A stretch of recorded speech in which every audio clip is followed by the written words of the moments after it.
મેં જ્યારે અહીંયા કેસ માટે હું આવી ત્યારે મને માઇગ્રેનનું સિવિયર પેઇન હતું, હેડેક, જે મને ફ્રીક્વન્ટ થતું હતું અગેન એન્ડ અગેન, અને ઇન્ટેન્સિટી વધતી જતી હતી.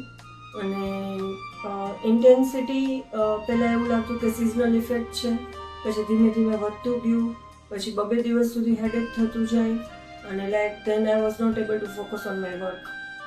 અને એની પહેલાં મને ઘણા ટાઈમથી છે માઇગ્રેન, ઘણા યર્સથી છે, અને મીન્સ હતું. અત્યારે નાવ આઈ એમ રિલીવ આઉટ ઓફ દેટ. અને મેં એલોપેથીની દવા બહુ બધી કરી, અને મેં આયુર્વેદિક પણ ટ્રાય કર્યું હતું, એલોપેથી પણ મેં કરી લીધી, પણ મને શેનાથી ફેર નહોતો પડ્યો.